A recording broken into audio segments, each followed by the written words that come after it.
इस सदन के माननीय सदस्यों का भी धन्यवाद करना चाहता हूँ। बहुत ही अच्छी चर्चा रही। करीब करीब 60 माननीय सदस्य, उनके विचारों को सुनने का मिला और करीब 40 आदरणीय सदस्यों ने लिखित रूप में अपने प्रतिभाव व्यक्त किए। इस अर्थ में काफ़ी सार्थक चर्चा रही है। अनेक विषयों के चर्चा की गई है। मैं विशेष करके विपक्ष के हमारे आदरणीय खड़गे जी और भी सभी वरिष्ठ महानुभावों ने जो विषय रखे, सभी दलों के वरिष्ठ नेताओं ने रखे हैं विषय।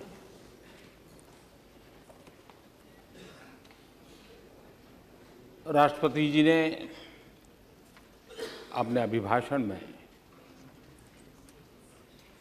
देश जिन समस्याओं से जूझ रहा है, उन समस्याओं के समाधान के लिए क्या प्रयास हो रहे हैं,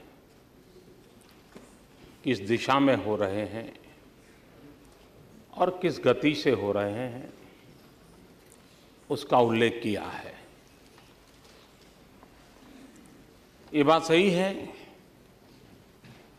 कि कई आदरणीय सदस्यों को लगता होगा कि ये होता तो अच्छा होता, ये होता तो अच्छा होता। मैं इसको सकारात्मक रूप में देखता हूं और विचार व्यक्त करने वाले माननीय सदस्य इस तरफ से हो या उस तरफ से हो, इन अपेक्षाओं का महात्म्य है। अपेक्षाओं का महात्म्य इसलिए भी है कि आपको भरोसा है कि शायद समस्या का समाधान इसी कालखंड में होगा, तो ये अच्छी बात है।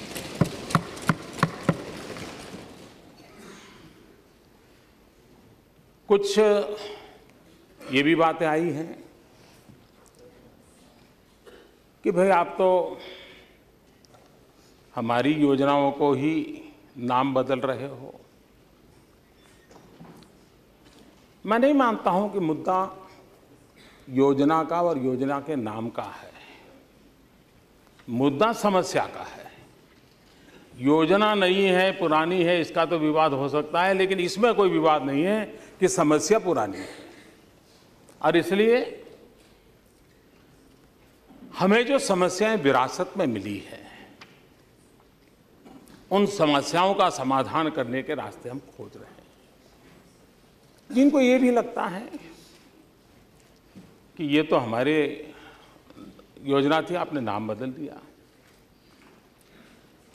मैं समझता हूं कि ऐसे विषयों पर आलोचना नहीं करनी चाहिए। आपने गर्व करना चाहिए, आपको आनंद होना चाहिए कि चलो भाई, समस्या के समाधान में कुछ बातों में यहाँ के लोग हो या वहाँ के हो, पहले वाले हो या नए वाले हो, सबकी सोच सही है, दिशा सही है, तो ये अपने आप में एक अच्छी बात है, मैं मानता हूँ। और दूसरा, कभी कभार, अब मुझे याद है एक बार हम पर आलोचना बाहर हुआ करती थी कि भाई आज़ादी के आंदोलन में आप कहाँ थे। तो एक बार अटल जी ने बड़ा सटीक जवाब दिया था। अटल जी ने कहा, भाई अच्छा बताओ, 1857 के स्वातंत्र संग्राम में आप कहाँ थे। तो ये चीजें ठीक है, कुछ पल तो ठीक लगती हैं। अब आप निर्मल भारत की चर्चा कहते हैं, वो कहते हैं आपने स्वच्छ भारत ले आए। अब मैं पूछता हूं कि 1999 में अटल जी ने टोटल सैनिटेशन का प्रोजेक्ट लगाया था, कार्यक्रम चालू किया था। क्या निर्मल भारत उसी योजना का दूसरा नाम था क्या? और इसलिए मैं समझता हूं मुद्दा समस्या है। नाम, ये मुद्दा नहीं है। और इसलिए स्वच्छता एक समस्या है हमारे देश में, और स्वच्छता ज़्यादा हमारी मानसिकता से जुड़ी हुई है। और मैं जब स्वच्छता अभियान की बात करता हूं तब मेरे दिल दिमाग में वो गरीब है। वर्ल्ड बैंक का रिपोर्ट कहता है कि गंदगी के कारण जो बीमारी फैलती है, औसत एक गरीब को 7,000 रुपये का खर्च आता है। अगर हम, और स्वच्छता की जिम्मेवारी हम सबकी ज्यादा है, और अगर गरीब का, औसत एक गरीब का, और 5 का परिवार है तो 35,000 रुपया। स्वच्छता का दूसरा संबंध हमारे नारी के सम्मान के साथ है। आज भी गांव में मां बहनों को खुले में शौच जाना पड़े, अंधेरा का इंतजार करना पड़े, इस तरफ उस तरफ का मुद्दा नहीं है। मुद्दा हमारी माताओं बहनों के सम्मान का है, उनको जीने का एक अधिकार देने का है। और इसलिए स्वच्छता, जब उन चीजों को याद करते हैं तो कहते हैं कि भाई ये हमें करना होगा।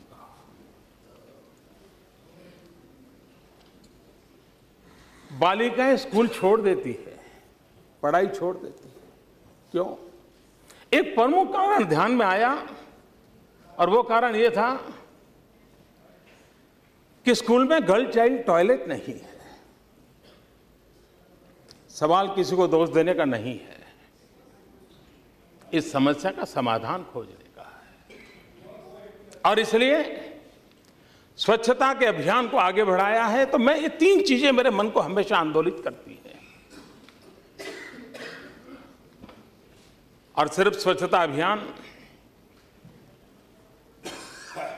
ये कोई उद्घाटन समारोह नहीं है, ये निरंतर करने का काम है, और हम सबको करने का काम है।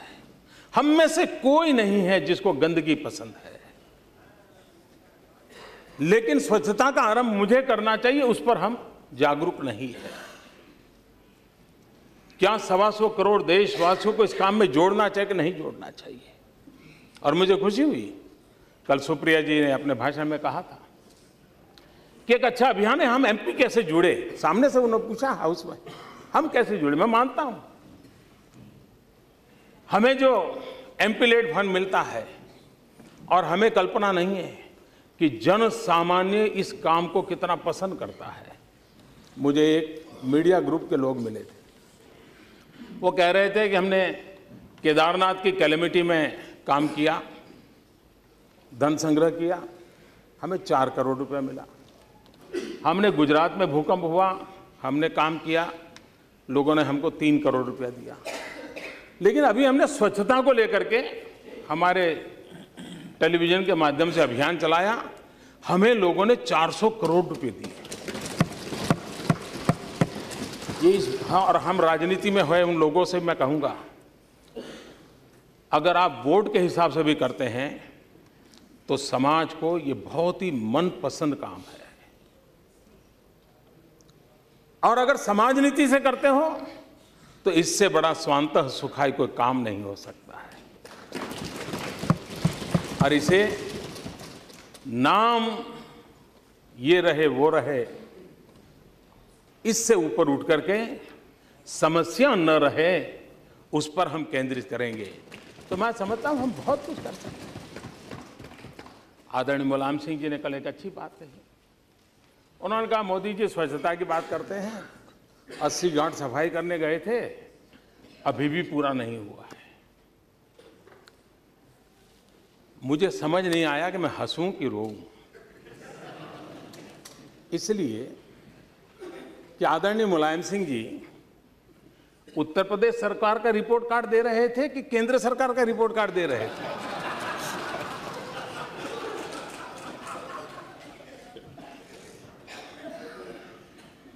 और दूसरा, करीब 3 महीने से 80 घाट की सफाई चल रही है। आप कल्पना कर सकते हैं कि कितनी गंदगी होगी जिस 80 घाट को लेकर के वाराणसी की पहचान है। मैं आपका आभारी हूं। और लोहिया जी मैं मानता हूं मुलायम सिंह जी की बात को। लोहिया जी स्वच्छता का आंदोलन चलाते थे। आप लोहिया जी की कोई भी बात देखेंगे तो स्वच्छता के लिए देश में महात्मा गांधी के बाद पूरी ताकत से आवाज उठाई हो तो लोहिया जी ने उठाई थी। और मैं मानता हूं कि क्योंकि लोहिया जी ने उठाई थी इसलिए मोदी जी ने हाथ नहीं लगाना चाहिए, ऐसा नहीं हो सकता। अगर लोहिया जी ने अच्छी बात कही है तो मोदी जी ने भी उस रास्ते पर चलने में गर्व करना चाहिए। और इसलिए कितना कूड़ा कचरा हुआ होगा कि इतने समय के बाद भी सफाई नहीं हो रही।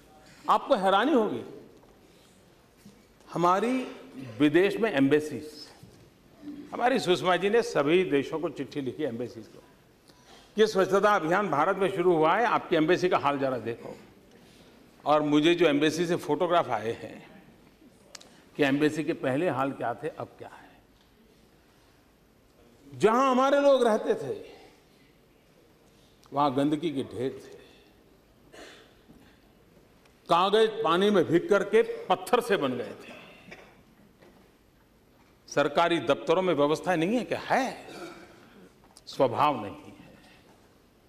और इसलिए एक पवित्र काम है जिस काम के लिए हम लगे हैं, और ये काम इस सरकार का, इस सरकार के मुखिया का नहीं है, ये काम 125 करोड़ देशवासियों का है। आपने जिस नाम से इस काम को बढ़ाया मैं उसका भी अभिवादन करता हूं। आपने अब तक जो किया मैं उसका अभिवादन करता हूं। इन चीजों में विवाद का विषय नहीं हो सकता है। और लाल किले पर से ये कहने का सामर्थ्य मुझ में था। मैंने कहा था ये देश अब तक जितने प्रधानमंत्री रहे, अब तक जितनी सरकारें रही हैं, उन सबके योगदान से आगे बढ़ा है। लाल किले की प्राची से भारत की सभी सरकारों की बात की। और मैं ये भी कहना चाहता हूं, 9 महीने में हमने आकर के सब कर लिया है, ऐसा दावा करने वाले हम नहीं हैं। और नहीं हम ये बात मानते हैं कि देश 1947 15 अगस्त को पैदा हुआ था। ये देश हजारों साल की विरासत है। ऋषियों ने, मुनियों ने, आचार्यों ने, भगवंतों ने, शिक्षकों ने, मजदूरों ने, किसानों ने इस देश को बनाया है। सरकारों ने देश नहीं बनाया है। सरकारें आती हैं, जाती हैं, देश सरकारें नहीं बनाती। देश जनता जनार्दन के सामर्थ्य से बनता है, जनता जनार्दन की शक्ति से बनता है। और राष्ट्र अपनी चीती से चलता है, अपनी फिलॉसफी से चलता है। आइडियोलॉजी आती है और जाती है, बदलती रहती है। मूल तत्व देश को चलाता है, और भारत का मूल तत्व है एकम सत विप्रहा बहुधा वदन्ति। भारत का मूल तत्व है सर्वे अपि सुखिनः सन्तु सर्वे सन्तु निरामया सर्वे भद्राणि पश्यन्तु मां कश्चित् दुर्भाग् भवेत्। ये भारत का मूल तत्व है। सबकी भलाई की बात यहां होती है। और इसलिए ये देश आज जहां भी है, सरकारें आएगी, जाएगी, बनेगी, बिगड़ेगी, देखिए इसके आधार पर नहीं होता। कुछ लोगों को लगता है कि आप दिल्ली में आपका क्या हुआ। मैं पूछना चाहता हूं, पिछले 3 हफ्ते से मध्य प्रदेश में अलग अलग चुनावों के नतीजे आ रहे हैं, पंचायतों के, नगर पालिका के, महानगर पालिका के। क्या हुआ था? असम इतना भव्य विजय हो रहा है, क्या हुआ जी? पंजाब, राजस्थान, क्या इसी का हिसाब लगाएंगे क्या? बोलने में तो बहुत अच्छा लगता है। और अगर यही बात है, इतना लैंड एक्विजिशन एक्ट लेकर के मैदान में गए थे, हिस्ट्री में कांग्रेस की इतनी कम सीटें कभी नहीं आई थी। इतिहास में इवन आपातकाल इतना भयंकर संकट था, लेकिन कांग्रेस के हाल इतने बुरे नहीं हुए थे जितने इस बार हुए। अगर एक्ट के कारण आप जीतने वाले होते और किसानों को पसंद आया होता तो आप जीत जाते। और इसलिए कृपा करके आप वो तर्क बोलने के लिए ठीक लगता है, उस तर्क से आप सत्य को सिद्ध नहीं कर सकते। और इसलिए मैं कहना चाहूंगा कि हमें समस्याओं का समाधान खोजना है, यहां पर मंथन करके रास्ते खोजने हैं। कभी कभार ये कहा जाता है कि आप मनरेगा बंद कर देंगे या आपने मनरेगा बंद कर दिया है। मैं इतना तो जरूर विश्वास करता हूं कि आप लोग, बाकी विषयों में मेरा क्षमता के विषय में शक होगा, आपका अभिप्राय भी अलग अलग हो सकता है, अभी इसमें मोदी को ज्यादा ज्ञान नहीं है, इसमें कम अनुभव है, सब होगा।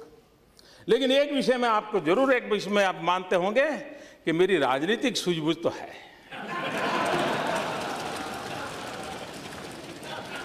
मेरी राजनीतिक सूझबूझ कहती है कि मनरेगा कभी बंद मत करो।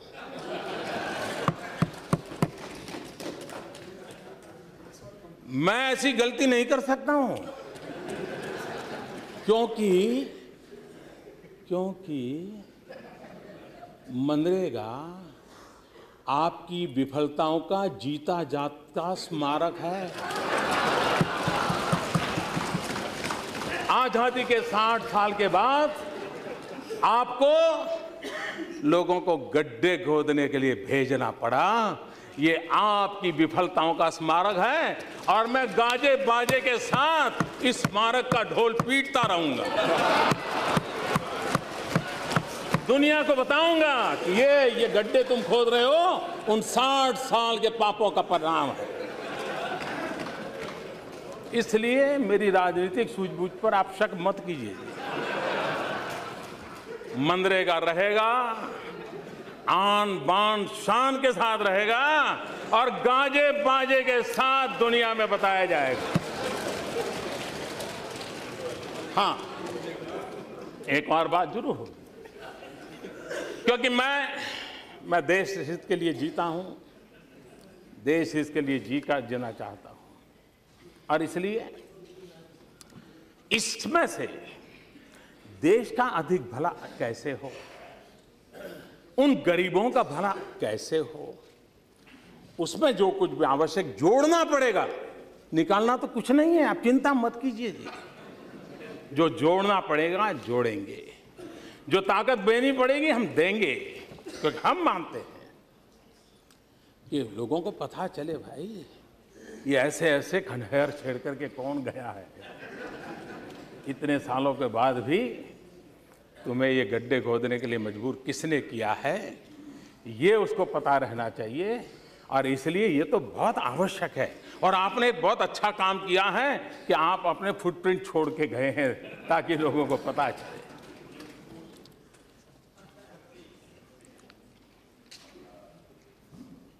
कभी कभार भ्रष्टाचार की चर्चा होती है,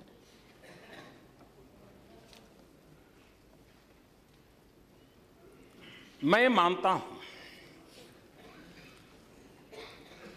कि भ्रष्टाचार ने हमारे देश को तबाह करके रखा हुआ है। और मैं चाहता हूं यह देश भ्रष्टाचार की चर्चा राजनीतिक दायरे में न करे, क्योंकि राजनीति के दायरों में चर्चा करके हम इस भयंकर समस्या को तू मैं में ही उलझा देते हैं। किसकी शर्ट ज्यादा सफेद, यही पर हम सीमित हो जाते हैं। और हम तो, मैं उधर आरोप लगाऊंगा, वो इधर आरोप लगाएंगे, और माल खाने वाले कहीं न कहीं खाते रहेंगे। अगर हम सब मिल जाएं, पुराने भ्रष्टाचार का क्या होगा, पुराने भ्रष्टाचार का क्या होगा, आगे हम मिलकर के तय करेंगे, नहीं होने देंगे तो भ्रष्टाचार जा सकता है। क्या देश में कोई समस्या ऐसी नहीं है जो राजनीतिक विवादों से परे हो। क्या देश में ऐसी कोई समस्या न हो सकती है जो तू मैं से बाहर निकल करके समस्याओं के समाधान के रास्ते खोज सके? भ्रष्टाचार एक समस्या है और उसका उपाय जो शासन में बैठे हैं उनकी जिम्मेवारी है कि वे पॉलिसी ड्रिवन स्टेट चलाएं। और जब पॉलिसी ड्रिवन स्टेट होता है, नीति आधारित व्यवस्थाएं होती हैं, तो ग्रे एरिया मिनिमम रहता है। मैं ये तो दावा नहीं करूंगा कि परमात्मा ने हम सबको इतनी बुद्धि दी है कि हम ऐसे कानून बनाएंगे, ऐसी नीतियां बनाएंगे कि जिसमें कोई कमी ही न रहे। मनुष्य का इतना तो सामर्थ्य नहीं है। हो सकता है आज समस्या ना हो कि 5 महीने के बाद 5 साल के बाद उभर करके आए, लेकिन मिनिमम ग्रे एरिया रहे। और जब मिनिमम ग्रे एरिया रहता है तब ये बात तय होती है कि जो अफसरशाही है उसको इंटरप्रिटेशन करने का अवसर ही नहीं रहता है, प्रायोरिटी करने का मौका नहीं मिलता है। और हमारी कोशिश है कि सरकारें पॉलिसी ड्रिवन हो। इंडिविजुअल के बीम के आधार पर देश नहीं चल सकता है, न सरकारें चल सकती हैं। और भारत के संविधान के दायरे में सब चीजें होनी चाहिए और तब जाकर के समस्याओं के समाधान होते हैं। उदाहरण के तौर कोयले का आवंटन, कोल ब्लॉक्स, जब सीएजी ने रिपोर्ट दी तो लिखने वालों को भी लगता है कि इतना तो नहीं हो सकता यार। पहले कभी 600 करोड़ के भ्रष्टाचार का सुना है, 500 करोड़ के भ्रष्टाचार का सुना है, लेकिन 1,86,000 करोड़ तो देश भी चौंक गया था। राजनीति में बोलने के लिए काम तो आता था, लेकिन फिर भी मन में होता था नहीं यार 1,86,000 करोड़ तो कैसे हो सकता है। लेकिन अब जब कोयले का आवंटन हुआ, 204 माइंस सुप्रीम कोर्ट ने रद्द कर दी। अभी तक तो 18 या 19 को का ऑक्शन हुआ है और उसमें करीब 1 लाख से ज्यादा करोड़ रुपए ऑलरेडी आ चुके हैं। अगर यही 204 जब हो जाएगी तो सीएजी ने जो सोचा था उससे भी बड़ी आय इस ऑक्शन में से आने वाली है। उस समय जीरो थियरी चली थी, जीरो थियरी।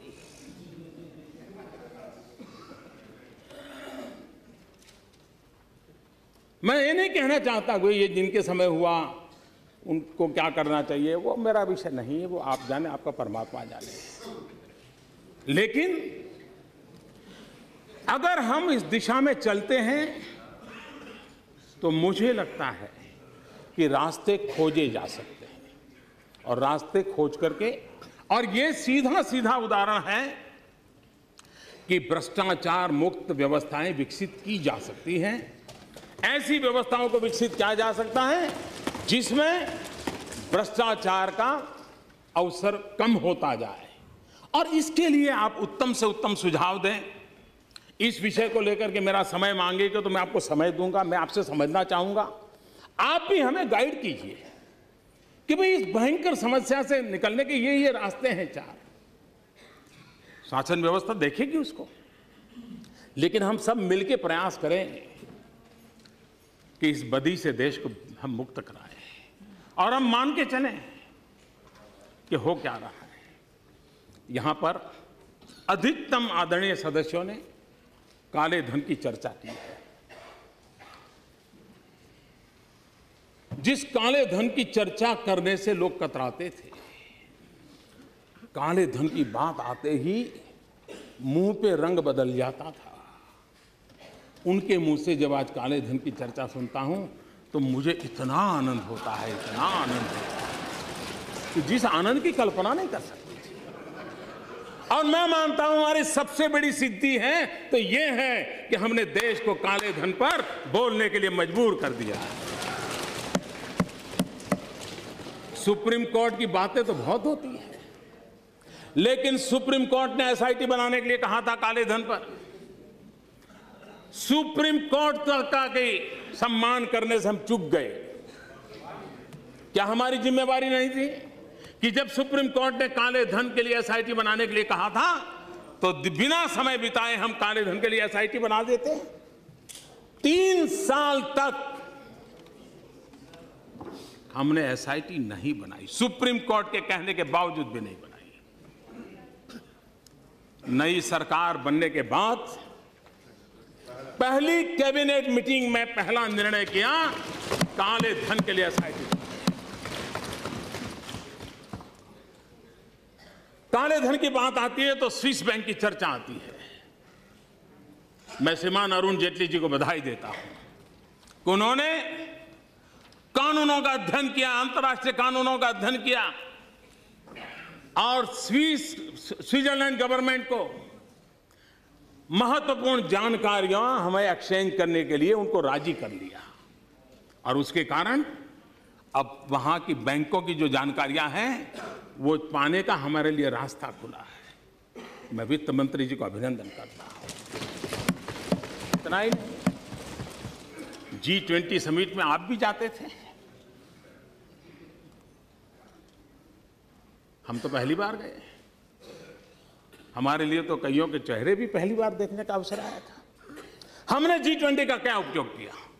G20 समिट के अंदर जो संयुक्त डिक्लेरेशन हुआ उसमें हमने आग्रह किया कि ब्लैक मनी, ड्रग ट्रैफिकिंग, इसके खिलाफ G20 ने जिम्मेवारी के साथ कदम उठाना चाहिए और उसमें हम सहयोग करेंगे और काले धन को रोकने के लिए हम एक दूसरे के साथ सहयोग करेंगे। हम मिलकर के जिसको दबाव डालना है डालेंगे।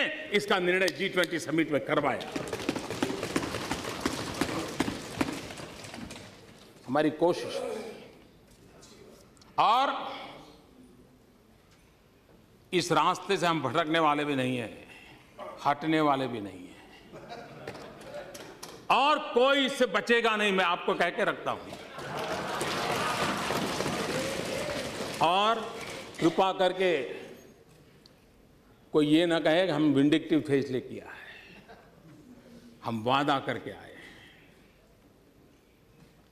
वो व्यक्ति जरूरी नहीं कि सब राजनेता हो, लेकिन जिसने भी किया है देश का तो नुकसान किया ही किया है।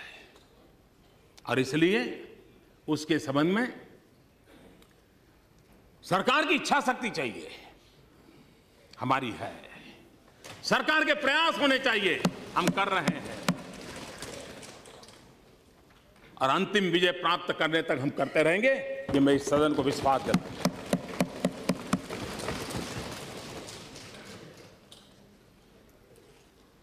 कभी कभार ये कहा जाता है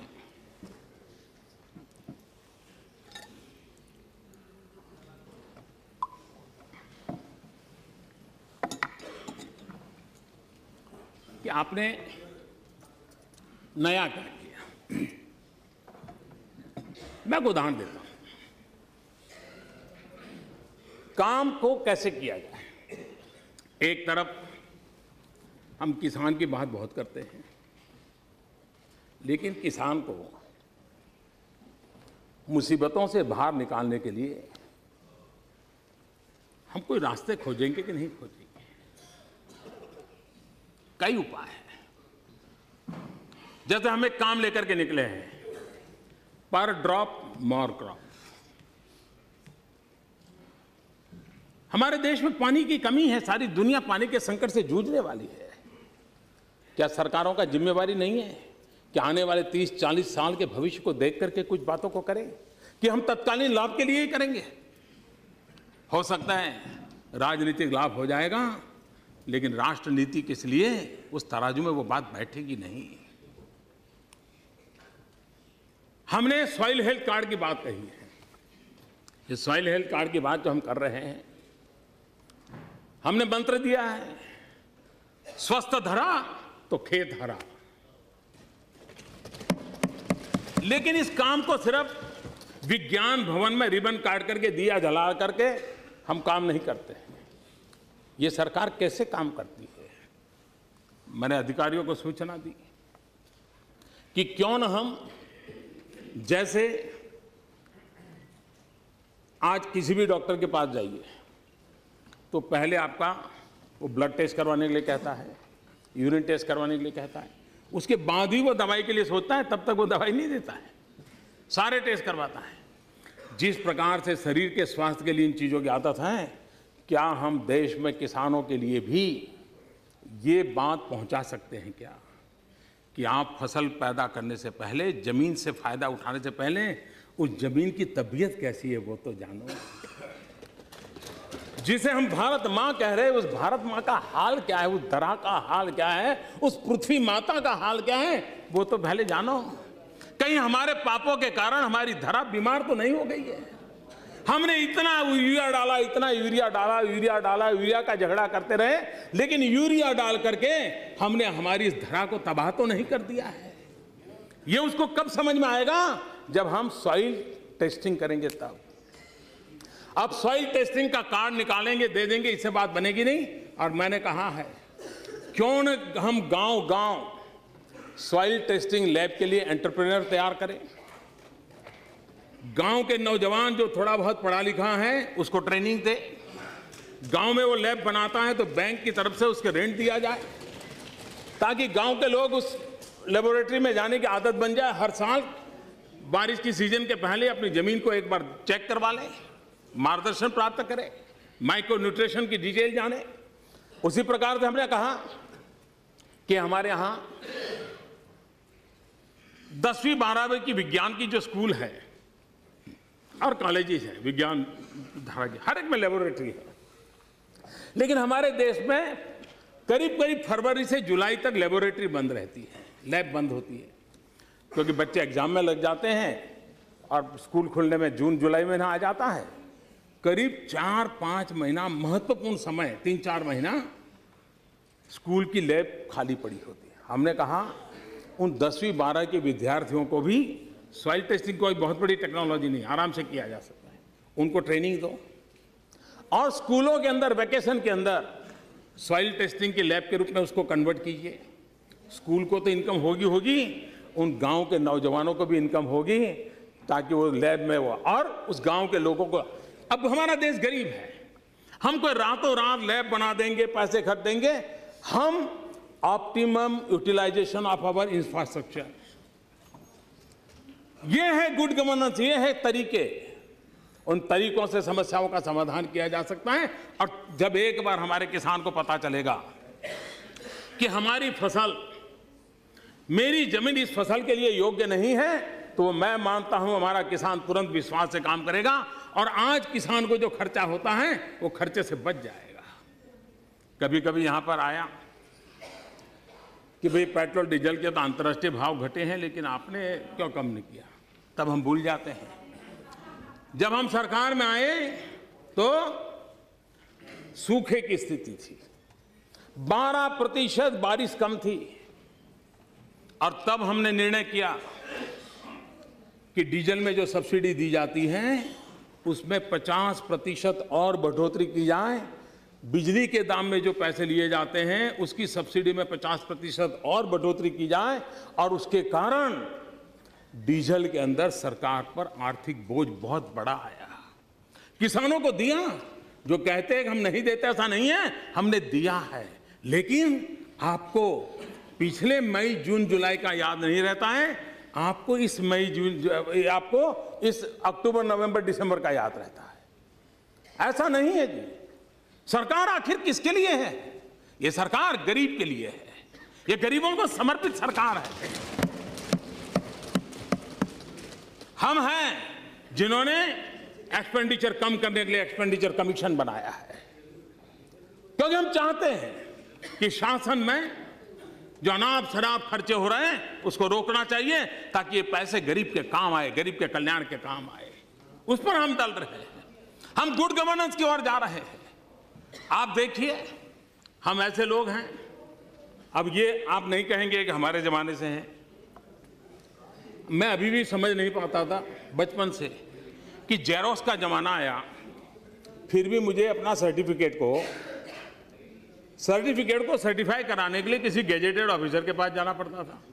किसी एमएलए के घर के बाहर कतार में खड़ा रहना पड़ता था, किसी एमपी के घर के बाहर कतार में खड़ा रहना पड़ता था। एमएलए एमपी अवेलेबल ना हो तो भी उनका एक छोटा सा आदमी रहता था, वो सिक्का मार देता था, हाँ भाई आपका सर्टिफिकेट ठीक है। हम उस पर तो भरोसा करते हैं, लेकिन देश के नागरिक पे भरोसा नहीं करते। हमने नियम बनाया कि सेल्फ अटेस्ट कर करके आप दे दीजिए, और जब फाइनल होगा तब आपको ओरिजिनल डॉक्यूमेंट दिखा दीजिए। आप कहेंगे चीज छोटी होगी, लेकिन देश के सामान्य मानवी में विश्वास पैदा करती है कि सरकार मुझ पे भरोसा करती है। हमारे यहाँ एक एक काम में 30-30, 40-40 पेज के फॉर्म भरा करते थे। मैंने आते ही कहा भाई ये इतने लंबे लंबे फॉर्म की क्या जरूरत है, सरकार की फाइलें बढ़ती चली जा रही है, जितना ऑनलाइन हो सकता है ऑनलाइन करो और मिनिमम कर दो। मिनिमम कर दिया। कई जगह पे फॉर्म की प्रक्रिया को एक पेज में ला करके रख दिया है। हम व्यवस्थाओं के सरलीकरण में विश्वास करते हैं, रेड टेप को हम कम करना चाहते हैं ताकि सामान्य मानवीय को उसकी सुविधाएं मिले। उस दिशा में हम प्रयास कर रहे हैं और एक के बाद एक हम करते चले जा रहे हैं और उसका लाभ मिलने वाला है। हमारे यहाँ जो सरकारी मुलाजिम रिटायर्ड होते हैं उनको हर वर्ष पेंशन लेने के लिए नवंबर महीने में जिंदा होने का सबूत देना पड़ता है और वहां जाकर के एक्स एमपी को भी देना पड़ता है, वहां उसको दफ्तर में जाकर के। अब एक आयु तक तो ठीक है, उस बहाने उसको बाहर जाने का मौका मिल जाता है, लेकिन एक आयु के बाद उसके लिए जाना संभव नहीं होता है। क्या हम इन व्यवस्थाओं को नहीं बदल सकते हैं? हमने टेक्नोलॉजी का उपयोग करते हुए अपने घर में बैठ करके भी वो अपने जिंदा होने की बात पुरवार कर सकता है, उसका पेंशन पहुंच जाए, उसका पूरा मैकेनिज्म बना दिया। क्या ये हमारे गरीब पेंशनर का सम्मान नहीं?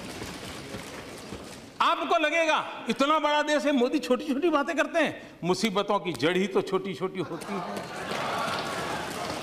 जो बाद में बहुत बड़ा वटवृक्ष बन जाती है, विश्व वृक्ष बन जाती है, जो समस्याओं के अंदर सबको लपेट लेती है और इसलिए आवश्यक होती है। और हम चाहते हैं, कभी कभार मुझे याद है पिछले सत्र में हमारी बहुत मजाक उड़ाई गई। मैं नहीं जानता हूं इस प्रकार का भाषा का प्रयोग जो कर रहे थे उचित होता था। यहां तक कह दिया कि आपको वीजा दे रहे हैं पार्लियामेंट में आने का। इस प्रकार का प्रयोग करने वाले लोगों को मैं और तो कुछ कहता नहीं हूं, लेकिन मैं इतना कहता हूं, अंतर्राष्ट्रीय स्थानों पर कुछ काम निर्धारित होते हैं जिसको करने पड़ते हैं। उन मीटिंगों में पहले के प्रधानमंत्रियों को भी जाना पड़ता था, इस प्रधानमंत्री को जाना पड़ता है और भविष्य में जो आएगा उसको भी जाना पड़ेगा।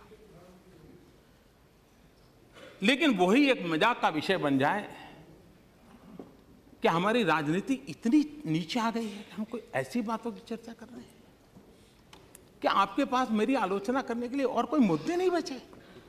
लेकिन मैं कहना चाहता हूं, अगर आपको देश की इतनी चिंता थी तो आप इस देश का प्रधानमंत्री विदेश गया तो कितना समय कहां बिताया, कभी उसकी भी तो जांच कर लेते, कभी उसकी भी तो इंक्वायरी कर लेते। मैं आज कहना चाहता हूं जी, मैं जापान गया तो जापान मेरे कार्यक्रम में मैंने एक कार्यक्रम क्या जोड़ा, मैं वहां एक नोबेल लॉरिएट साइंटिस्ट याकामाहा को मिलने गया। क्यों? फोटो निकलवाने के लिए? मैं इसलिए किया गया कि उन्होंने स्टेम सेल के अंदर जो रिसर्च की है, मैंने जितना पढ़ा था तो मेरे मन में आया था शायद इनकी एक खोज हमारे काम आ सकती है क्या। क्योंकि मैं जानता हूं मेरे देश के आदिवासी, उन आदिवासियों को परंपरागत रूप से सिकल सेल की भयंकर बीमारी से जूझना पड़ रहा है और सिकल सेल की बीमारी कैंसर से भी भयंकर होती है। जिन्होंने सिकल सेल की बीमारी वालों के विषय में पूछा है तो पता चलेगा ये कितनी पीड़ादायक होती है और पीढ़ी दर पीढ़ी चलती है। अभी तक उसकी कोई दवाई नहीं मिली है। एक आशा लगी है कि स्टेम सेल के द्वारा सिकल सेल की बीमारी से मुक्ति हो जाए। हम गए तो वहां गए, उनसे चर्चा की और बेंगलोर के हमारे साइंस इंस्टीट्यूट के साथ आज उस दिशा में हमारा काम हो रहा है कि स्टेम सेल्स के द्वारा हमारे युवा साइंटिस्ट कुछ खोज करें। मेरे आदिवासी भाइयों को पीढ़ी दर पीढ़ी जो परेशानियों से जिंदगी गुजारनी पड़ती है, उससे वो बाहर आए। हम ऑस्ट्रेलिया गए, G20 समिट में गए। हम कहाँ गए? मैं उस किसानों के साइंटिस्ट, एग्रीकल्चर साइंटिस्टों को मिलने गया, उनके लैब में गया, जिन्होंने प्रति हेक्टर ज्यादा चना उगाने का और सबसे खराब धरती पर चना उगाने का सफल प्रयोग किया था, रिसर्च किया था। कहीं पढ़ा था मैंने, मेरे मन में पढ़ा था, मैं उनके पास गया। हमारे देश को पल्सिस में हम बहुत पीछे हैं। देश को पल्सिस की जरूरत है। गरीब आदमी को न्यूट्रिशन फूड के लिए प्रोटीन की जरूरत है। हमारे देश के गरीब को प्रोटीन मिलता है दाल में से, पल्सिस में से मिलता है। अगर हम हमारा किसान अच्छी मात्रा में पल्सिस पैदा कर सकता है, अगर प्रति हेक्टर ज्यादा पल्सिस पैदा कर सकता है, तो उसको भी अच्छी आय मिलेगी और हमारे गरीब का भी भला होगा। और इसलिए मैं उन साइंटिस्ट को पास जाकर के घंटे बिताए ये समझने के लिए कि बताइए मेरे देश के किसानों को ज्यादा पल्सिस पैदा करने के लिए क्या रास्ता हो सकता है, ज्यादा चना पैदा करने के लिए क्या रास्ता हो सकता है, अरहर पैदा करने के लिए क्या रास्ता हो सकता है, उसके लिए मैंने समय बिताया। मैं एक और साइंटिस्ट के पास गया, इस बात के लिए गया मिलने के लिए कि उन्होंने केले में कुछ नई खोज की थी। मैं समझना चाहता, मुझे पूरा पता नहीं था, तो मैं ऐसे ही चला गया उनके पास, उनके साथ बैठा, उनकी लैब देखी, उनके प्रयोग देखे। उन्होंने केले में न्यूट्रिशन वैल्यू बढ़ाने में बहुत सफलता पाई है, अधिक विटामिन को पाने की सफलता पाई है। केला ये अमीरों का फल नहीं है मेरे भाइयों बहनों, केला एक गरीब से गरीब का फल होता है। अगर केला उसमें न्यूट्रिशन वैल्यू बढ़ता है, विटामिन अगर ज्यादा अच्छे मिलते हैं और इस प्रकार की खोज के साथ केला बनता है, तो मेरे देश का गरीब से गरीब व्यक्ति केला खाएगा, उसको ज्यादा ताकत मिलेगी। अगर विदेश जाते हैं तो इस काम के लिए जाते हैं।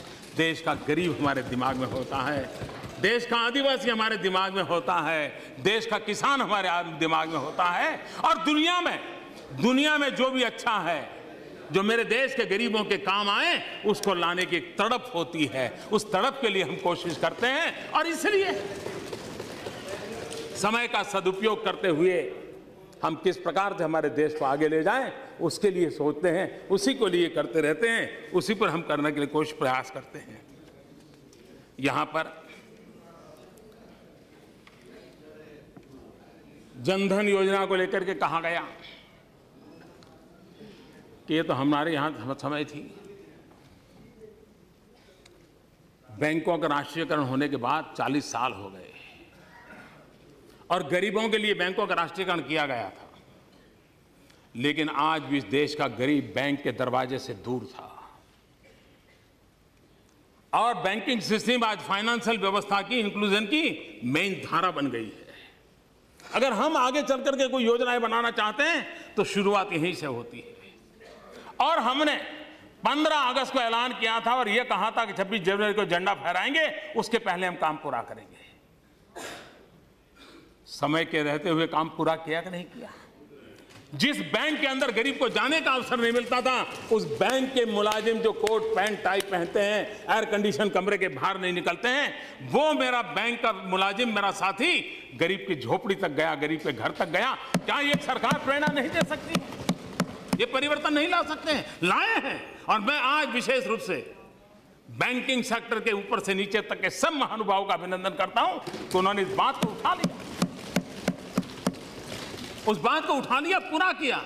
और जब ये व्यवस्था हो गई है तो अभी हमें मनरेगा में आता था कि लीकेजेज बहुत है, अब हम मनरेगा का पैसा भी, जनधन अकाउंट खुल गया, आधार कार्ड है, जनधन अकाउंट है, लीकेज कम से कम हो जाएगा और पैसा सीधा उसके खाते में जाएगा। ये जनधन का, हमारे दिमाग में गरीब है, लेकिन गरीबों के नाम पर हमारे दिमाग में राजनीति नहीं है। गरीबों के नाम पे हमारे दिलो दिमाग के अंदर एक ईश्वर की सेवा करने का अवसर है। और इसलिए मैं हर काम के जब करते हैं तो उस बात को लेकर के करते हैं कि हम गरीब के कल्याण के लिए क्या काम कर सकें, और उस दिशा में हमारा प्रयास है। मैं जब शौचालय की बात कर रहा था तो मैं आपको बताना चाहता हूं कि कितना काम हुआ है। करीब 4.25 लाख टॉयलेट की जरूरत है स्कूलों में। उसमें करीब 4.25 लाख में से 1.5 लाख करीब नए बनाने पड़ेंगे और बाकी जो है वो रिपेयरिंग करने की आवश्यकता है। एक अलग पोर्टल बनाया गया है ऑनलाइन, उसका मैपिंग किया गया है। एड्रेस पक्का पता है कि यहाँ पर टॉयलेट इतना चाहिए, सारी डिटेल वर्कआउट किया है। और मुझे संतोष के साथ कहना है कि अब तक करीब करीब 60-65 हज़ार लड़कियों के लिए टॉयलेट बनाने का काम पूरा हो चुका है। और मैं सभी एमपीज़ का भी अभिनंदन करता हूँ। कई एमपीज़ ने पूरा एक्टिवली इस काम को किया है। अपने इलाके में एमपी-लेड फंड का भी उपयोग किया है, सीएसआर में भी उपयोग हुआ है। जहाँ पर डिस्ट्रिक्ट के अफसर सक्रिय हैं, उन्होंने तेज गति से काम किया है। और मुझे विश्वास है कि आने वाले दिनों में जो वैकेशन है, हम अगर सब तय करें, अपने यहाँ कलेक्टर को पूछिए, अपने अधिकारियों को पूछिए डिस्ट्रिक्ट में कि बताओ भाई ये क्या हुआ इस काम का, थोड़ा आप भी 1-2 बार जरा चिट्ठी डाल दीजिए। मुझे विश्वास है जी, जून महीने में जब नया सत्र शुरू होगा उसके पहले इस वैकेशन में इस टॉयलेट बनाने का काम पूरा हो जाएगा। और ये संतोष यहाँ का नहीं, वो संतोष यहाँ के लिए भी है, हम सबके लिए है। और इस काम को आप करेंगे ऐसा मुझे पूरा विश्वास है। स्वच्छता का असर कैसा है, देखिए टूरिज्म पर बड़ा इंपैक्ट हो रहा है। एक हमने online visa, arrival on visa किया है, और दूसरा स्वच्छता। इन दोनों का संयुक्त प्रभाव टूरिज्म पे पड़ रहा है। पिछले साल की तुलना में टूरिज्म में काफ़ी अच्छी बढ़ोतरी हुई है, काफ़ी बढ़ोतरी हुई है। कई बातों में नेगेटिव प्रचार होने के बावजूद भी कुछ चीज़ें ऐसी पैदा होती है जिसके कारण हमारे यहाँ टूरिज्म को बहुत बड़ा नुकसान हो जाता है, लेकिन उसके बावजूद भी इन व्यवस्थाओं के कारण टूरिज्म में काफ़ी बढ़ावा हुआ है। अब हम कहेंगे कि भाई आपदा प्रबंधन, अब मुझे बताइए कौन सी सरकार है कि जिसके कालखंड में आपदा नहीं आई है। उस आपदा के लिए सरकारों को कुछ करना पड़ा है, करना पड़ा है, लेकिन आपदा प्रबंधन के भी तरीके बदले जा सकते हैं। जब जम्मू कश्मीर में बाढ़ का प्रश्न आया तो मैंने पहला काम क्या किया, मैंने कहा भारत सरकार में जम्मू कश्मीर के जितने अधिकारी हैं उनकी जरा पहले सूची बनाओ और उनको सबसे पहले वहां भेजो। होम सेक्रेटरी उस समय के थे जो पुराने जम्मू कश्मीर कैडर के थे, उनको मैंने भेज दिया, हफ्ते भर वहां पर रखा। क्यों?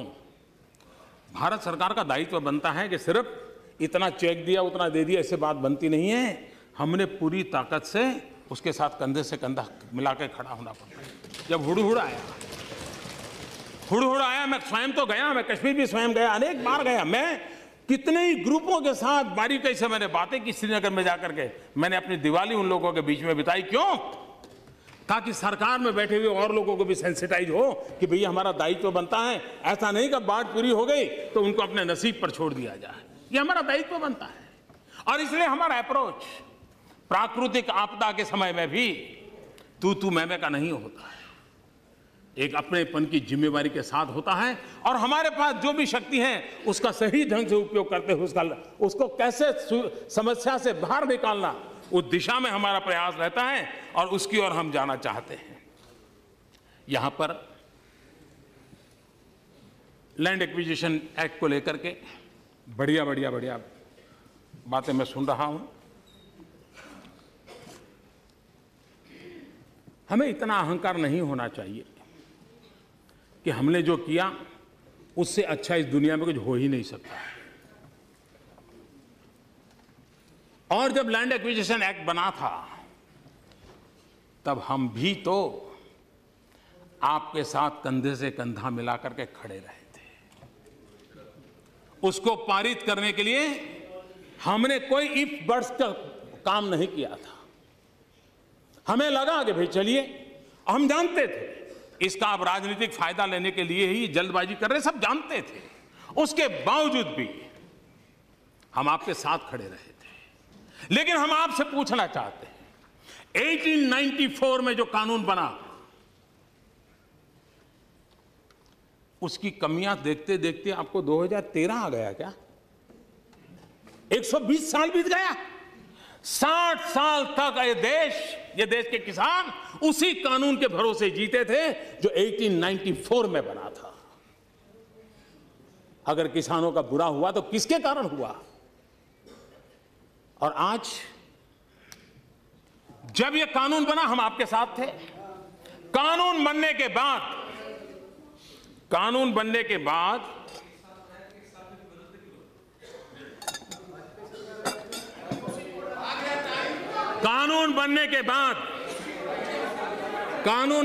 बाद जब हमारी सरकार बनी, सभी राज्यों के सभी दलों के मुख्यमंत्री, किसी एक दल के मुख्यमंत्री नहीं, सभी दलों के मुख्यमंत्री एक आवाज से कह रहे, साहब आप किसानों के लिए कुछ सोचिए।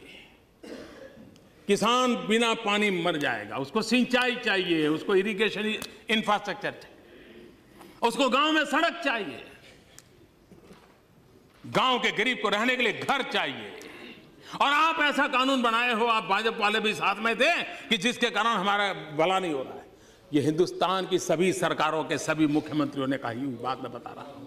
क्या यह देश जो फेडरल कॉर्पोरेशन की बात करता है, फेडरलिज्म की बात करता है, क्या हम इतने अहंकारी हो गए हैं कि हमारे राज्यों की मुख्यमंत्रियों की बात को सुने नहीं? हम इतने अहंकारी हो गए हैं कि हमारे राज्यों के मुख्यमंत्री परेशान है, राज्य परेशान है, उनको हम नकार दें? क्या उनकी बात हमको सुननी नहीं चाहिए? और उनकी जो भावना है, उस भावना को हमने सकारात्मक रूप से आदर करना चाहिए, नहीं करना चाहिए? और उनकी मांग क्या है?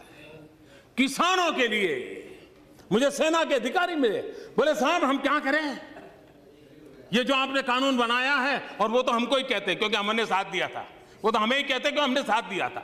हम कहते हैं कि साहब हमें बताइए, हमें डिफेंस इंस्टॉलमेंट जो करने होते हैं, अब जो आपका कानून बनाया हो ही नहीं पाएगा। हमें हमारी न्यूक्लियर व्यवस्थाओं को जो भी इंफ्रास्ट्रक्चर खड़ा करना है, हम पूछने जाएंगे क्या? हम लिखेंगे क्या कि इस काम के लिए चाहिए? तो अच्छा है हम पाकिस्तान को ही लिख दें कि इस पते पर हम ये काम कर रहे हैं। डिफेंस के हमारे अधिकारी इतने परेशान है, सेना के जवान परेशान है कि साहब क्या होगा? क्या हमारे डिफेंस के लिए भी? और अगर ये हमारी, ये जरूरी नहीं है कि किसी ने का गुनाह किया है, कोई पाप किया है, लेकिन कमी रह गई, गलती रह गई है, क्या गलती करेक्ट करना हमारी जिम्मेवारी नहीं है क्या? ये एक छोटा सा उपाय है कि भाई इस गलती को करेक्ट करना है। आपने किया हुआ हम उसको नकारते नहीं है, आपने जो कोशिश की है उसको हम, कुछ रह गया है तो जोड़ना चाहते हैं, इसलिए हम आपका साथ सहकार चाहते हैं। कृपा करके इसको राजनीति के तराजू से मत तोलिए। और मैं आपको विश्वास दिला रहा हूं, इसमें अभी भी आपको लगता है कि किसानों के खिलाफ एक भी चीज है, मैं उसमें बदलाव करने के लिए तैयार हूं। और मैं सबसे ज्यादा पूर्वी उत्तर प्रदेश, बिहार, पश्चिम बंगाल, असम, नॉर्थ ईस्ट, उड़ीसा, पूर्वी आंध्र, इनकी तरफ ध्यान आकर्षित करना चाहता हूं।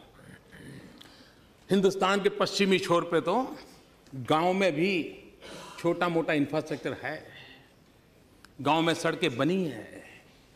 इस हमारे कानून का सबसे बड़ा नुकसान किसी का हुआ है तो पूरे पूर्वी हिंदुस्तान का हुआ है, पूर्वी भारत का हुआ है। ये जो मुख्यमंत्री आकर के चीख रहे थे, इसी बात को लेकर चीख रहे थे कि साहब हमारा तो अभी समय आया है कुछ आगे बढ़ने का, उसी समय आप ब्रेक लगा रहे हो।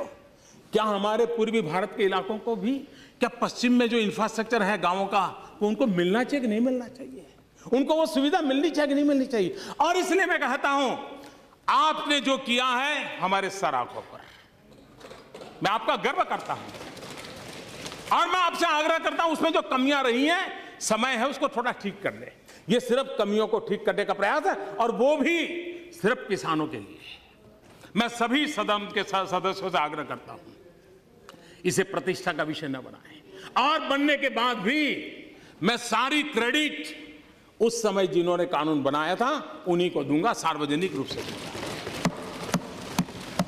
राजनीति के लिए नहीं है, मैंने मुख्यमंत्रियों को सुना है, उनकी कठिनाई सुनी है, और मैं भी मुख्यमंत्री रहा हूं। मुझे पता है कि हम दिल्ली में बैठकर कोई कानून बना देते हैं, उन राज्यों को कितनी परेशानी होती है, कभी हमें अंदाज नहीं होता है।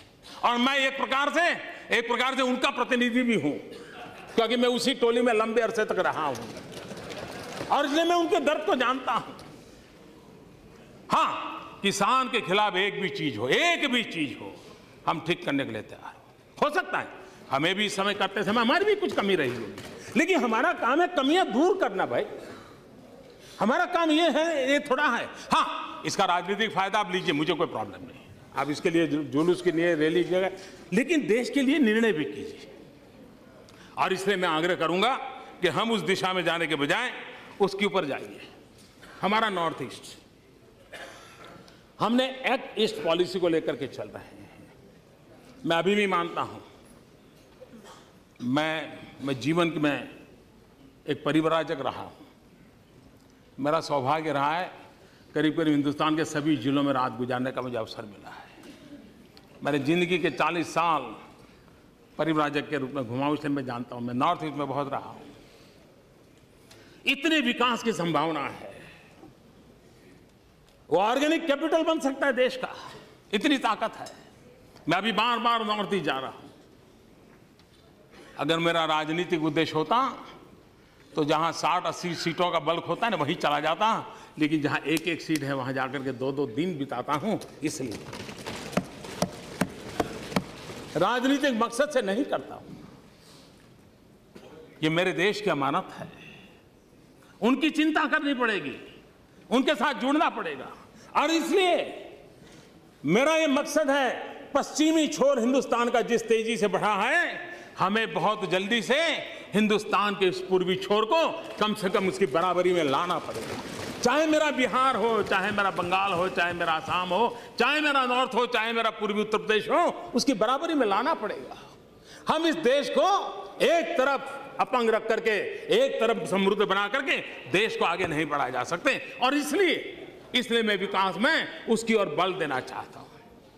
मैं चाहूंगा कि आप इसको मदद करेंगे। अब देखिए, कोऑपरेटिव फेडरलिज्म की बातें बहुत हुई है। क्या होता था हमें याद है, रेलवे में ब्रिज बन गया है, लेकिन दोनों तरफ कनेक्टिविटी नहीं। 2-2 साल ऐसे लटकता पड़ा है ब्रिज। कभी दोनों ओर कनेक्टिविटी बनी है, ब्रिज नहीं बन रहा है। क्यों? तो या तो वो सरकार हमें पसंद नहीं है, या डिपार्टमेंट दूसरे डिपार्टमेंट की सुनता नहीं है। साइलों में काम चलता है, सैकड़ों प्रोजेक्ट। इतना ही नहीं, एक गांव में रेल जाती है, अब गांव में धीरे धीरे रेल की उस तरफ बस्ती बनने लग गई। अब पीने का पानी ले जाने की पाइप डालनी है, रेल वाले अड़ जाते हैं। 2-2 साल तक पाइप ले जाने की परमिशन नहीं देते थे।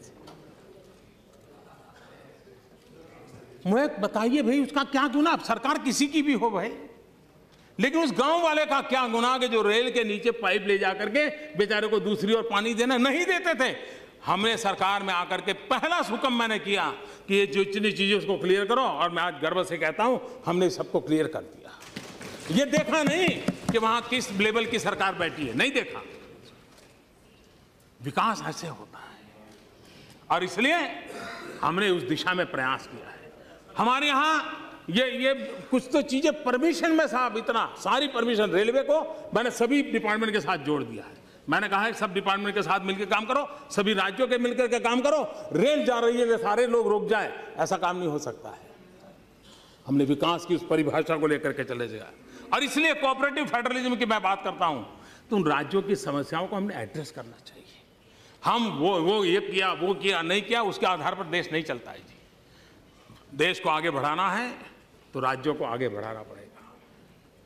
मैं जब राज्य का मुख्यमंत्री था तो मैं हमेशा कहा करता था कि भारत के विकास के लिए गुजरात का विकास, ये मंत्र मैं हमेशा मेरे जीवन में रखा था और मैं सबको बताता था।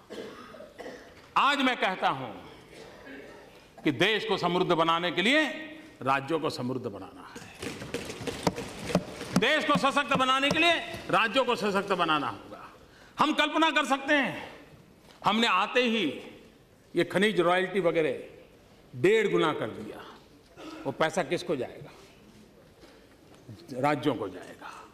और वो राज्य कौन है जहां सबसे ज्यादा खनिज है? ये जो मैं पूर्वी हिंदुस्तान के विकास की बात करता हूं ना, उसकी जड़ उसमें है, क्योंकि वो खनिज सबसे ज्यादा हमारे पूर्वी इलाके में है देश में, वह उनको लाभ होने वाला है। कोयला ऑक्शन हुआ, पैसा किसको जाएगा? ये सारा का सारा पैसा राज्य के खजाने में जाने वाला है। कुछ राज्यों ने कल्पना तक नहीं की होगी, उनके बजट से ज्यादा रुपया उनके सामने पड़ा होगा, यहां तक पहुंच पाएंगे। क्या ये फेडरल स्ट्रक्चर में राज्यों को मजबूत करने का तरीका है कि नहीं है? अभी हमने 42% फाइनेंस कमीशन की रिपोर्ट को स्वीकार करके हम दे रहे हैं, जबकि फाइनेंस कमीशन एक मत नहीं है। फाइनेंस कमीशन के मेंबर के अंदर भी डिस्प्यूट है। हम उसका फायदा उठा सकते थे, हम नहीं उठाना चाहते, क्योंकि हमारा तत्वतः हमारा कमिटमेंट है कि राज्य समृद्ध होने चाहिए, राज्य मजबूत होने चाहिए। 42% दे रहा। ये अमाउंट छोटी नहीं है। जब अमाउंट आप सुनोगे ना तो आप हैरान हो जाओगे, इतना सारा रुपया आया है। कुछ राज्यों के पास तो तिजोरी की साइज नहीं है, इतने रुपये रखे। इतना ही नहीं, उसके उपरांत पंचायतों के लिए अलग, नगर पालिकाओं के लिए अलग, महानगर पालिकाओं के लिए अलग। इतना ही नहीं, डिजास्टर होता है, कोई प्राकृतिक आपदा आती है, उसके लिए अलग। ये सब में मिलाऊं ना तो करीब करीब 47-48% जाता है। और आजादी के बाद पहली बार ये जान करके आपको भी आनंद होगा, और शायद उन राज्यों में बैठे हुए हमारे मुखियाओं को भी मैं कहता हूं, चाहे उनको भी ध्यान नहीं होगा। आजादी के बाद पहली बार हिंदुस्तान के राज्यों के पास जो खजाना है और भारत सरकार के पास खजाना है, उस पूरे खजाने का टोटल लगाया जाए और हिसाब लगाएंगे तो निकलेगा 62% खजाना राज्यों के पास है, 38% खजाना भारत सरकार के पास। पहली बार देश में उल्टा क्रम हमने किया है कि दिल्ली सरकार का खजाना हमने कम किया है, राज्यों का खजाना भरा है। हमारा मानना है कि राज्यों को हमने ताकतवर बनाना चाहिए, राज्यों को विकास के लिए अवसर देना चाहिए, और उस काम को हम कर रहे हैं, और राजनीति से परे होकर के कर रहे हैं। इसका दल उसका दल, झंडे के रंग देख करके देश की प्रगति के निर्णय नहीं होते। हमें तो अगर झंडे का रंग दिखता है तो सिर्फ तिरंगा दिखता है, और कोई रंग दिखता नहीं।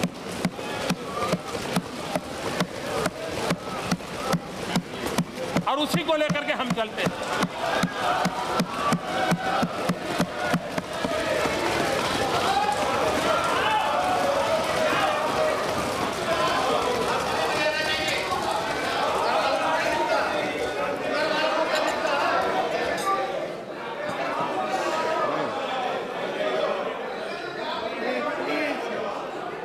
आदरणीय सभापति महोदय जी, हमारे देश में राजनीतिक कारणों से संप्रदाय का जहर घुलता चला जा रहा है, और आज से नहीं चला जा रहा है, लंबे अरसे से चला जा रहा है, जिसने देश को तबाह करके रखा हुआ है, दिलों को तोड़ने का काम किया है। लेकिन सवाल हमसे पूछे जा रहे हैं, हमारी भूमिका क्या है? मैं आज जरा इस सदन को कहना चाहता हूं, 27 अक्टूबर 2013 मैं पटना में था, गांधी मैदान में था। बम धमाके हो रहे थे, निर्दोष लोग मौत के घाट उतारे गए थे, लाखों की जनमेदनी थी, बड़ा ही कलुषित माहौल था, रक्त की धाराएं बह रही हैं। उस समय जब इंसान के हृदय से बातें निकलती हैं, वो सच्चाई के तराजू पर 100% सही निकलती है, उसमें कोई लाग लपेट नहीं होता है। बम बंदूक के बीच रक्त बह रहा था, लोग मर रहे थे। उस समय मेरा जो भाषण है, और उसमें मैंने कहा था कि मैं कहना चाहता हूं, मैं पूछना चाहता हूं कि बताइए, हिंदुओं को किसके साथ लड़ना है? क्या मुसलमान के साथ लड़ना है कि गरीबी के साथ लड़ना है? मैं मुसलमानों को पूछता था, क्या आपको हिंदुओं को साथ लड़ना है कि गरीबी के खिलाफ लड़ना है? और मैंने कहा था आइए, बहुत लड़ लिया, हिंदू मुसलमान एक होकर के हम गरीबी के खिलाफ लड़ाई। पटना के गांधी मैदान में बम, बंदूक और पिस्तौल और गोलियों के बीच में उठाई हुई आवाज है। और इसलिए कृपा करके हम उन काल्पनिक बातों को लेकर के बयानबाजी कर करके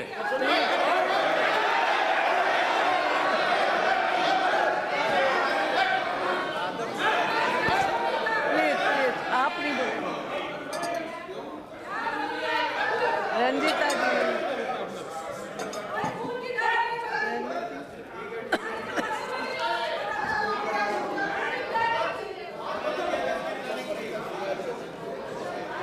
और इसलिए भारत को प्रेम करने वाले हर व्यक्ति के लिए ये बात साफ है, यह देश विविधताओं से भरा हुआ है। विविधता में एकता, यही हमारे देश की पहचान है, यही हमारी ताकत है। हम एक रूपता के पक्षकार नहीं है, हम एकता के पक्षकार हैं। और सभी संप्रदायों का फलना फूलना ये भारत की धरती पर ही संभव होता है। ये भारत की विशेषता है। और मैं ये कहना चाहता हूं कि हमारा जो संविधान बना है, वो संविधान हजारों साल के हमारे चिंतन की अभिव्यक्ति है। हमारा जो संविधान बना है, वो हमारे भारत के सामान्य मानवी की आशा आकांक्षाओं को प्रतिबिंबित करने वाला संविधान है। और इस संविधान के मर्यादा में रह करके देश चल सकता है। देश संविधान की मर्यादाओं के बाहर नहीं चल सकता है। किसी को भी कानून हाथ में लेने का अधिकार नहीं होता है। किसी को भी संप्रदाय के आधार पर किसी के साथ डिस्क्रिमिनेशन करने का अधिकार नहीं होता है। हर एक किसी को अपने साथ चलने का अधिकार है। और मेरी जिम्मेवारी है, सरकार में बैठा हूं, सरकार कैसे चलेगी उसकी जिम्मेवारी है। और इसलिए मैं आपको कहना चाहता हूं, और मैं बार बार कहता हुआ आया हूं, संप्रदाय के नाम पर अनाप शनाप बातें करने वालों को कहना चाहता हूं, मैं ये कहना नहीं चाहता हूं आज मैं आपका मुंह बंद करने के लिए, मेरे पास हजारों चीजें हैं, मैं समय बर्बाद नहीं करता हूं, इसके लिए मैं समय बर्बाद नहीं करता हूं। लेकिन मैं आपको कहना चाहता हूं, हमारा कमिटमेंट क्या है वो मैं आपको कहना चाहता हूं। मैंने बार बार कहा है, मेरी सरकार का एक ही धर्म है, मेरी सरकार का एक ही धर्म है, इंडिया फर्स्ट। मेरी सरकार का एक ही धर्म है, भारत का संविधान।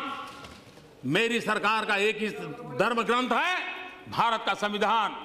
मेरी सरकार की एक ही भक्ति है, भारत भक्ति। मेरी सरकार की एक ही पूजा है, 125 करोड़ देशवासियों का कल्याण। मेरी सरकार की एक ही कार्यशैली है, सबका साथ सबका विकास। और इसलिए हम संविधान को लेकर के, संविधान की सीमा में रह करके देश को आगे बढ़ाना चाहते हैं।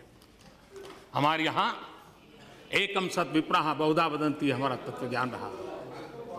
Truth is one, says calls in a different way. सत्य एक है, विद्वान लोग उसको अलग अलग तरीके से कहते हैं। ये हम कहने वाले लोगों में से है। और इतना ही नहीं,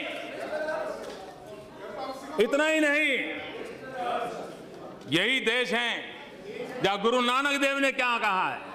गुरु नानक देव ने कहा है, सब में ही रब रेहिया प्रभु एकाई। सब में ही रब रेहिया प्रभु एकाई, पेख पेख Nanak बिगसाई। The one God pervades within all, beholding him in all, Nanak in delighted। ये हमारा तत्व ज्ञान रहा है, ये हमारी परंपरा रही है। और इसलिए हम जब हम वो लोग हैं जहां पर तेन तख्ते ने भूंजी था, इसी मंत्र को लेकर के काम करने वाले हम लोग हैं। और इसलिए जब मैं कहता हूं सबका साथ सबका विकास, सबका साथ सबका विकास, ये सबका साथ सबका विकास में मुझे आपका भी साथ चाहिए और आपका भी साथ चाहिए, क्योंकि सबका विकास करना है। और मैं फिर एक बार जिन जिन महानुभावों ने विचार रखे हैं उनका भी धन्यवाद करता हूं, और जो उत्तम बातें आपके माध्यम से आई हैं उसको भी परीक्षण करके देश के हित में कहां लागू किया जाए उसके लिए हम प्रयास करेंगे। और मैं फिर एक बार आदरणीय राष्ट्रपति जी का हृदय से बहुत बहुत धन्यवाद करता हूं, और आगे भी उनका मार्गदर्शन हमें मिलता रहे, इसी एक अपेक्षा के साथ। खड़गे साहिबान सावकाश हरू हरू हरू करा लोकर आहे का? बहुत बहुत धन्यवाद। यस, धन्यवाद।